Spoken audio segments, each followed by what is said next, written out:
Hi, everybody, and welcome to this week's Transformation Tuesday. I'm so excited to be back.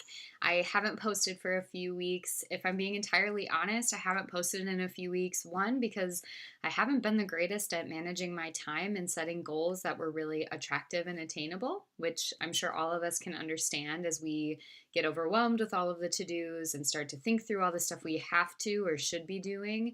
We lose sight of some of the stuff that we want to be doing and we really need to be doing to be true for ourselves. And then the other thing was, I have anxiety. Many of you know this. My anxiety likes to shit on everything that I do. And if there's any of you that can relate to that, I am with you. I get it, and it sucks. So every time I put something out there, like one of these videos, my anxiety shows up like it is right now in the back of my head saying, you suck, nobody cares, you're saying it wrong, you're not looking at the camera right, did you forget to move something in the back, nobody is getting any help from what you do. It's never telling me how you're great or way to be vulnerable or people want you to share yourself and it's just showing up that matters.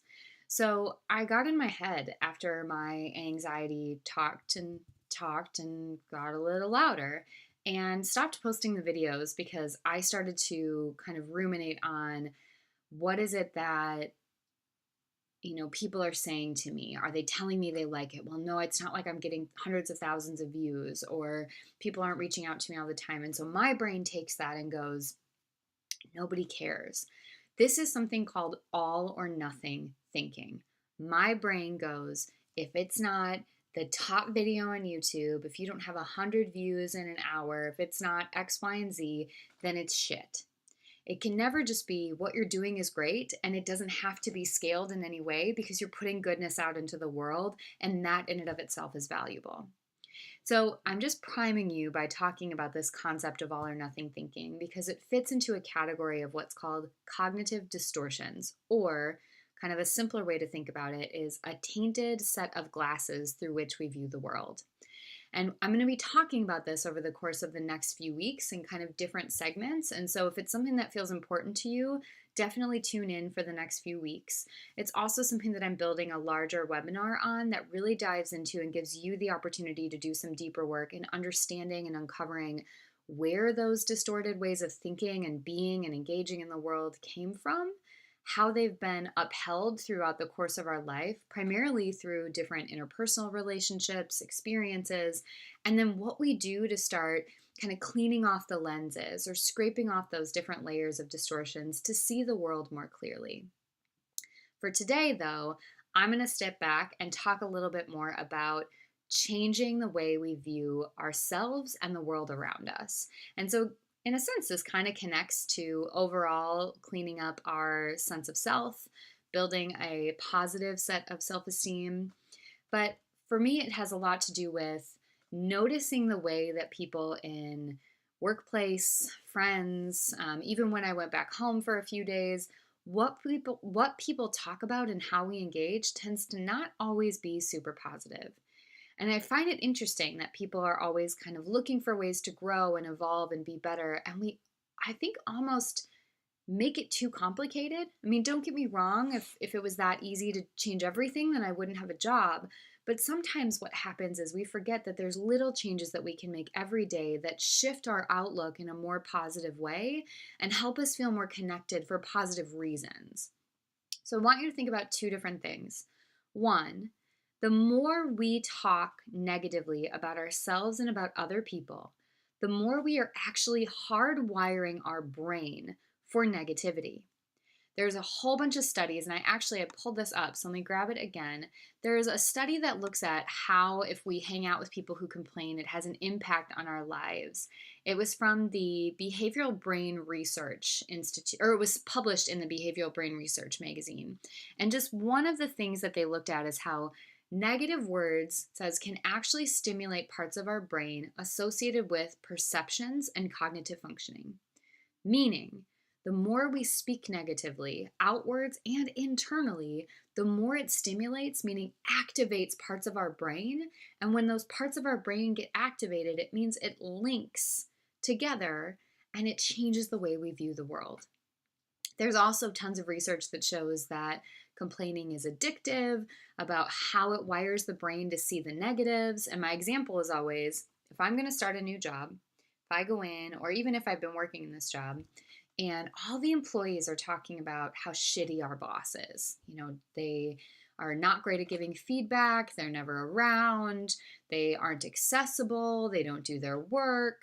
What do you think I'm going to notice? Or what do you think a new person coming into the team hearing that is going to notice? Do you think they're going to notice all the times they stay late, or when they do give good feedback, or even giving greater context to why maybe sometimes they aren't doing their job to the full degree? No, they're literally just going to see a shitty boss because their brain has already been activated and primed so that when they hear this person or see this person, they're already going to automatically go to the negatives. So why is this important? One, let's think about it in the context of who we hang out with. And somebody just brought up in a conference I was at the idea of the water cooler. And as much as there isn't really water coolers anymore that people go and meet at, I like to think about those kind of hubs for meeting people, friends, coworkers, all those different kind of social gatherings. I want you to pay attention to how often when you get together in those social gatherings, does the subject turn to something negative or gossipy or in some way kind of shifting away from positivity and growth? The reason that's important is, one, not to say your friends are shitty or your coworkers suck, but to notice there's this sort of hive mind mentality that can get created around complaining and negativity that makes it really hard to want to and be able to break away from it. So if I'm trying not to engage in that, like a huge thing for me is to not engage in any sort of gossip. I'm really trying to work on being assertive and telling people how I feel. But then I spend time around friends or coworkers or other people where they start gossiping and they start engaging. And at first I can just walk away. And then eventually I'm just like, oh, I'll just sit, but I'll be silent. I won't say anything. But then eventually my brain starts to become more and more in line with wanting to give in and start complaining and start pitching in. Because there's camaraderie in that. There's connection in that. And so when you think about that for you, noticing where that happens is helping you to realize, hey, sometimes it might be really hard for me to think positive things about myself or have a positive outlook on the world because how I'm spending my time might be around people that aren't contributing positively to my environment. This is also true on social media. So paying attention to, does your social media feed, if I go on Facebook, have all sorts of negative stuff on it, or does it have positive and neutral things on it? And where there's some discrepancies, and some people aren't going to agree with me, is I was using Facebook as a way to get some of my news, as a way to kind of stay in touch on different political and social justice things. That's definitely really important to stay informed, to stay aware, and to use my voice in positive ways and to advocate for people that are being mistreated or are affected by some of what's happening in our world. I'm not saying to stop doing that.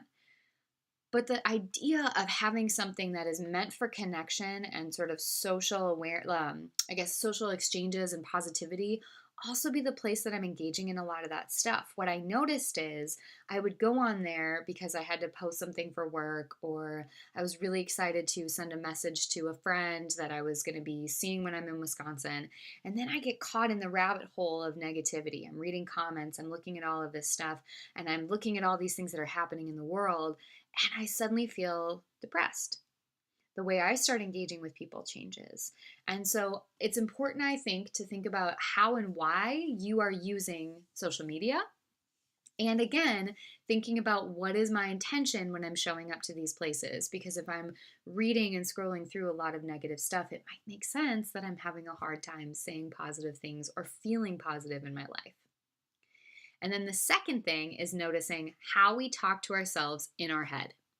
So as I start to pay attention, I can tell you right now, coworkers, friends, and family, and social media, those four things are all contributing negatively in my life actively at this time. And again, not because any of those things are shitty in their own right, but because all of those different buckets, all of those different factors are becoming, I think, accustomed to that form of complaining as a means of bonding. And so as I'm starting to break through, I also need to be paying attention to how am I talking to myself? Because if I'm going to fight it there, but then I come home and I talk shit about myself the whole time, it's just going to negate all of those efforts. So I also want you to pay attention to what do you say to yourself? Primarily, what do you say to yourself when you are looking in the mirror? When you are going about a task, are you judging yourself? Are you shaming yourself in some way for what you're saying?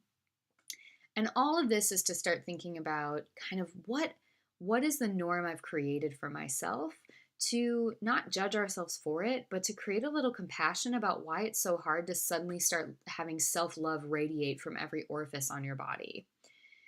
And then I'm going to challenge you to do one small thing. So one, you're really just going to be noticing, wondering, engaging. And as you start to notice it, start to distance yourself from it. Start to not engage in that negative talk in your head or with other people.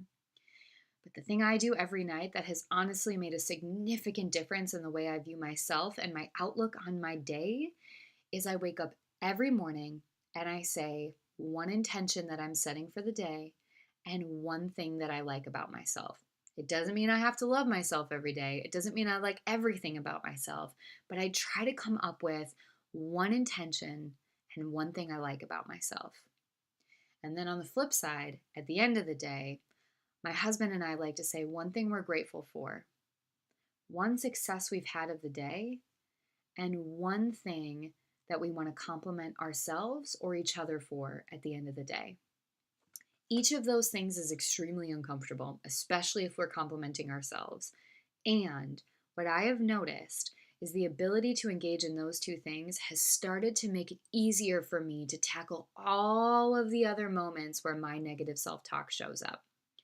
So this next week, I want you to try it. Even if you don't do it in the morning and the evening, pick one and then say those things to yourself. And better yet, write them down. Because if you put them down there, if I'm able to build a list of all the things I like about myself or all the compliments I give myself, one success of the day, or even a thing I'm grateful for, then when I'm feeling like shit and I think everything sucks and nobody likes me, like I do with these videos and nobody gives a fuck about anything that I'm saying, I can come back and say, wait a minute, I'm actually a really pretty okay person. I do good things in the world and I'm trying really hard to be the best version of me I can be. Maybe that's my distorted lenses that are coming into play, and I need to work a little harder on scrubbing those off. So, until next time, start putting those things into practice, and next week we're going to start really diving into our cognitive distortions and thinking about how to challenge them. Have a great rest of your week.